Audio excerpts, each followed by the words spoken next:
heart. Show me who you are. Speak and I will go. Lead and I'll follow. I wanna know your heart.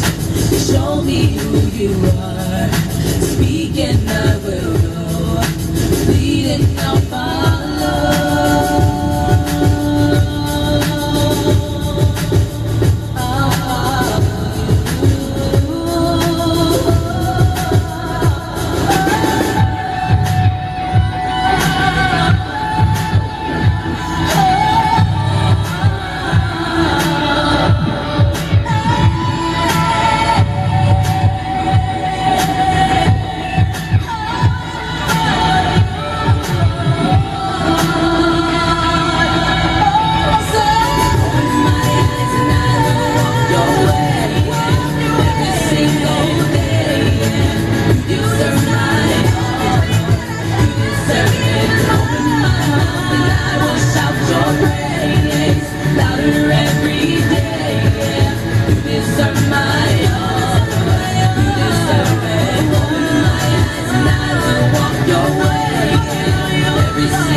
Father, thank you for bringing your sons and daughters here. Thank you for this time. Thank you that in the midst of all the adversity, you make it possible. Father, use me, as unworthy as I am, to be your servant, to preach your word, so you may have something to say. Father, I pray that the words of my mouth, the meditations of my heart be always acceptable in your sight. Lord, a rock, our Redeemer. Amen. So, this is getting to be the twilight of my career. I got about 7 more months, and that's it. I fade out and I go to wherever retired chaplains go, the pasture, out there in the field, the other cows. There I am. But it's been one of a lot of memories, certain ones that stand out in particular. Been employed 3 times, different Navy, Air Force, Army, some peace times besides that. But one was second employment with the Air Force. As an Air Force chaplain, Camp Buka in Iraq. It's where we had the detainees. So they didn't have a chaplain for like the first few years of the whole deployment. One Army Reserve chaplain, first lieutenant, was covering 2,000 people, 1,000 airmen, and it was crazy. Anyway, they brought me in. I was the first Air Force chaplain, finally, hello. And as chaplains are used to, you get these crazy things happen. And you get woken up at all hours of the night. And sure enough, that would happen on a fairly regular basis. One case I remember pretty well. There were 2 airmen, a male and female, and they were in a relationship. And you know, airmen and soldiers can find ways to do things that places and we would never dream of. But anyway, there they were, and as sometimes happens in the course of a relationship, all you know what broke loose. Yelling, screaming, and it was very distracting to the whole command, and they knew they had to do something because this situation was not going to hold. It was not going to blow away. It was like a death lock or something. Screaming, yelling, the whole thing. Right there in the middle of deployment. Deployments, folks, are hard enough. Everything's wonderful. When you got that kind of trauma going on in the middle of it, it's just unbearable. So what do? Chaplains, what do? What do they do when that happens? When that happens, what do? What do they do? Come on, you guys tell me. What do? Call a chaplain. Chaplain comes at 2:30 in the morning, knock on my door, wake them up, and there's no delay in that kind of situation. So there you are. You get called to work at day or night. It's like a trauma mask out. And so some 2 or 3 hours later, finally, chaplain, we do our work. That's what we do. We get them to calm down and find peace and feel better and get them patched up emotionally so they can get back in the fight. That's what they pay us for. So, but here's that rub. Of all the cases I've ever dealt with, to this day, I kind of wonder about that. I almost think it would have been better had I not done anything at all. You asked me, why would that be? You asked me, why would that be? Why would that be? Because grab a chair. Because they got all patched up, they were feeling better, but what did that do? That just got them in shape to go at it again. And emotionally and physically. So, sure enough, she then proceeds after all that to get pregnant. This was not a good situation. Why wasn't it a good situation? It wasn't a good situation because this couple was not good for each other. This was not a marriage that was made in heaven. I'm not sure where it was made, but they had problems. The deep inner healing that was there that needed to be there, wasn't there. I got them smoothed out just enough to allow them to have more problems. You see what I'm saying? It's an interesting pattern that happens in life. Sometimes we have these deep crises, cry out to God, God, save me. We find some temporary healing. We make these deals. Father, if you would just get me out of this jam, I'll go to church. I'll do all these things. But of course what happens is, maybe he answers your prayer, and then what happens? See you later. There's an interesting story in the Bible. This guy named Daniel and his pals, Shadrach, Meshach, and Abednego, they were offered a proposition of going into the furnace. And Nebuchadnezzar said, well, if you're so good, then your God will save you from them. You know what they said? It wasn't a, if you do this for me, I will do that for you, God proposition. He said, should he save me or should he not? It does not matter, as I will remain faithful. By the way, the chapel service does take precedence over even a general. We are not stopping the service if that happens. What's that? Oh, okay. All right. Life and anyway, let's continue. So what happens? This is a pattern in life that we need to kind of be familiar with. Seek that initial healing and an initial quick satisfaction, and we go back to our old ways. In fact, in that couple's case, what I anguished about was the fact that I saw just like this perfect storm, Andrea Gale in the movie. This aligning here with this, and that aligning there with that, and I was not confident in their future. Lord, I pray, maybe by the grace of His mercy, came into their lives. So what we're saying here is that there is a pattern in life that happens which we can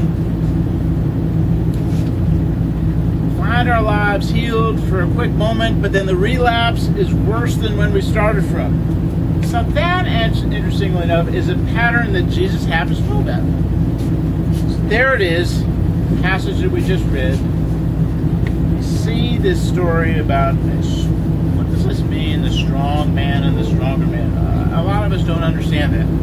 But what I'll tell you is this, that what you have is a strong man who is Satan, who is taking control of a person's life, and then it takes somebody else to overcome the strong man who is Satan. Who is that? It's Jesus Christ, who comes in there, releases that person from the bondage they are in. Stronger man is Jesus. But then, the issue is that if that is only what is happening in the story is incomplete. Because the second part, which may not seem to have anything to do with the first part, is this part about the house gets cleaned up, the spirit is kicked out of the house, but then he walks over here, he turns around, and he sees that the house has been cleaned up, and then what happens? He brings his buddy, and it is all you know what. The latter state is worse than the first. He goes and he brings with him his buddies, more evil than himself. They enter and dwell there. The last state becomes worse than the first. Have you ever known anybody who that has happened to? I'm sure we all have. And so the point that this passage is making is that if it is just a quick fix, that is not the story. Jesus says, and he calls us, that when he invites you into his life and you invite him into his life, your life,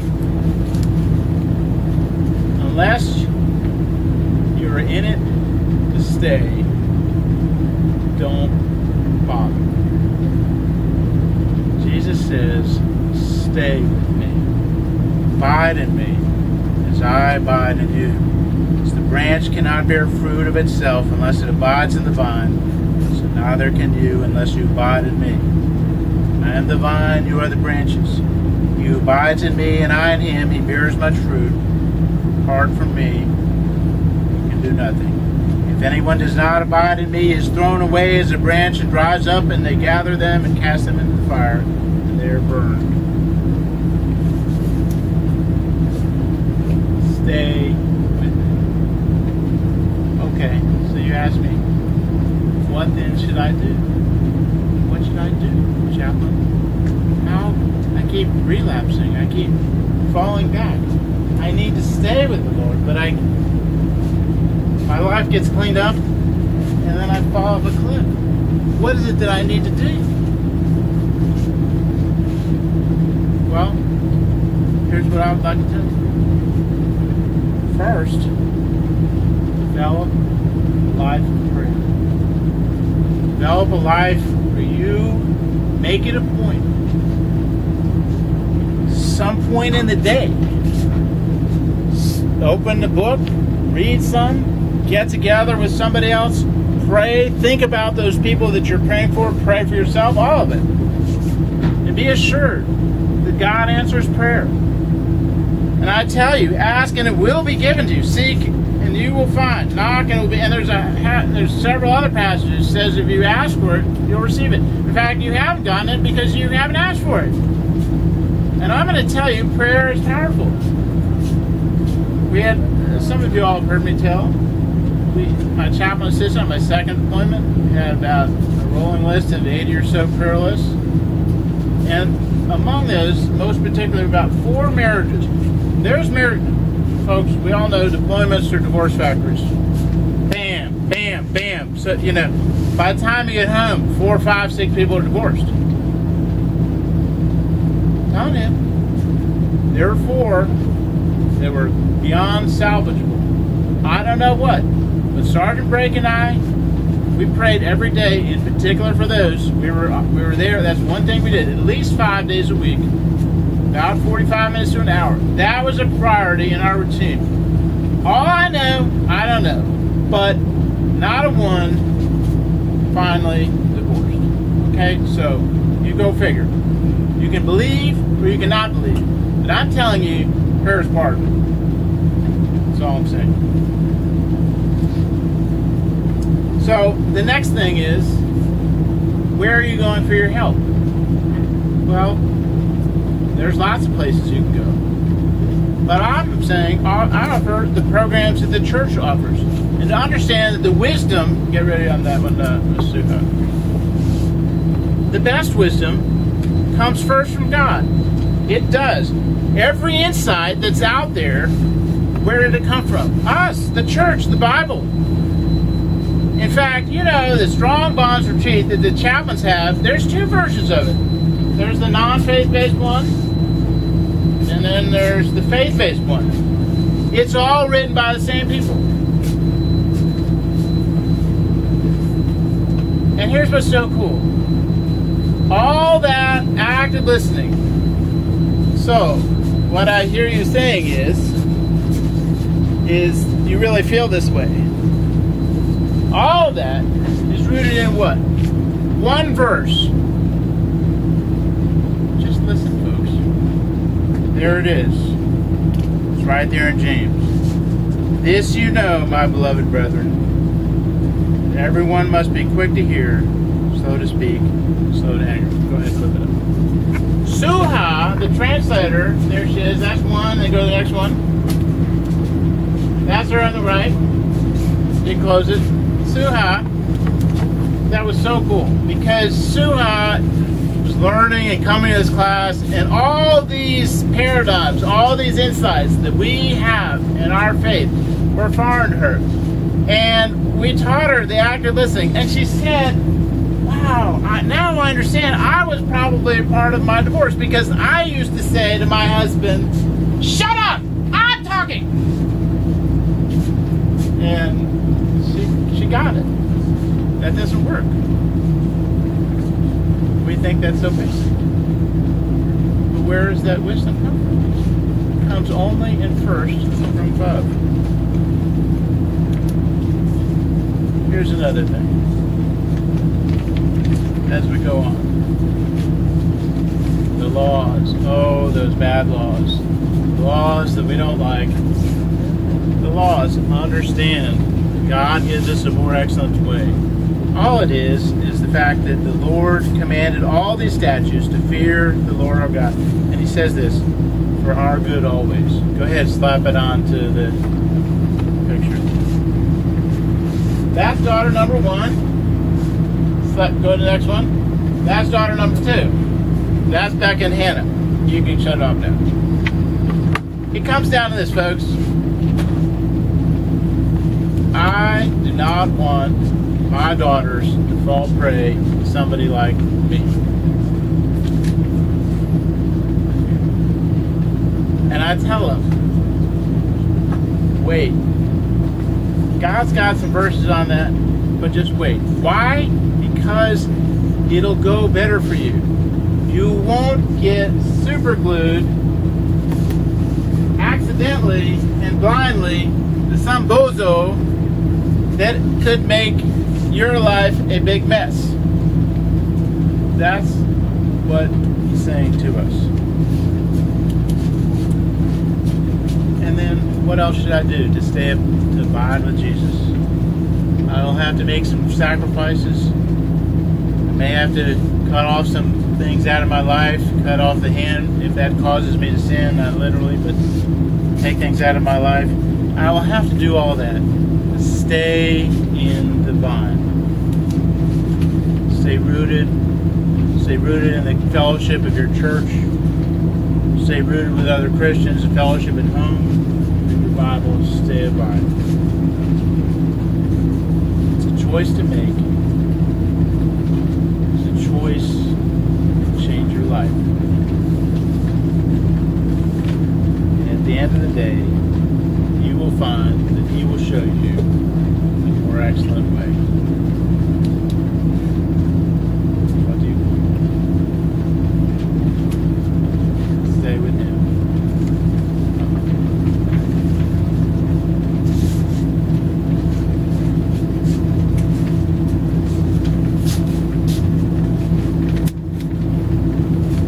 Amen. This is going to be a time that we take your prayer requests. I have a couple already, but if you didn't get a chance to write it down, this is an open time for us to pray together as a church for whatever prayer request you may have.